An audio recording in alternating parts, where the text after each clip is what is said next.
webinar, wood roof detailing for wind uplift. And I see right off the bat, we've already got a question about whether the uplift forces have gone up or down compared to ASCE 710. Great question. The answer is it depends. And so we will specifically deal with that as we go through the presentation today. But excellent question, and one that we will address today in our webinar. So I'm not going to read the description to you because hopefully that's what got you here today. We'll talk just briefly, though, about our learning objectives. So we will be looking at building codes and standards related to our topic for today. We'll look at IBC, 2021 IBC, 2021 IRC, ASCE 716, the AWC's NDS, National Design Specification for Wood Construction, and its supplement, and the AWC Wood Frame Construction Manual as well. I think also, yep, there's one slide where we'll talk a little bit about some wood structural panel capacities in the AWC wind and seismic standards. So those will be identified along the way on each of the slides so that you can find additional information. So we'll look specifically at an example today for a low-rise building. And so we'll talk about the ASCE 7 provisions that are applicable to low-rise buildings for this example. We'll develop or calculate wind loads for the main wind force resisting system for our example, and then our wind loads or pressures for the components and cladding portion of the example.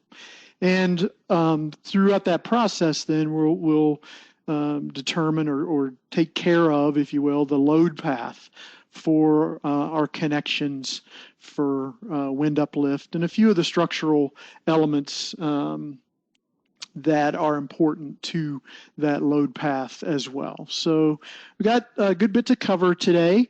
I think it breaks up nicely into three sections, and that'll give you time to think about your questions during the breaks, and we can try and address those as well. So here's my contact information. That should also be on the handout, and I'm glad to be a resource for you on this topic after today. So here's a very sort of top level outline for what we'll cover today. We'll look at the building code, specifically the IBC, and the provisions or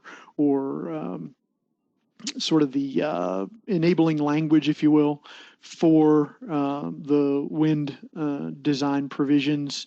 Then we'll spend a good bit of time in ASCE 7, and then within ASCE 7, we'll look at the main wind force resisting system as part of our design example, then components and cladding. And if we have time, we'll talk about some of the resources that'll be helpful for you as follow-up to today's topic.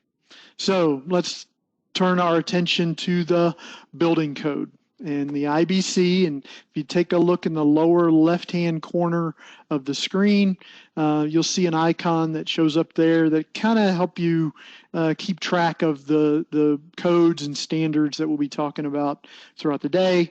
If there's a specific code or standard section, oftentimes I'll show that right above the cover of that code or standard. So in the 2021 IBC in Chapter 16, Section 1609 deals specifically with wind loads. You see all the other loads covered there in the IBC Chapter 16, and we're going to focus in specifically on 1609. Now, there, in addition to the sort of example that we'll look at today. I also want to just share some of the newer provisions that made their way into the 2021 IBC. And so similar to this slide, there'll be a few slides throughout the program that give some updates that are pertinent to this topic, but that show some of the changes specific to the 2021 IBC, and potentially, I can't remember if we talk about the IRC in this way or not, but you'll see a couple of these slides along the way. So in 1603 of the IBC, there is a section that talks about the provisions or the details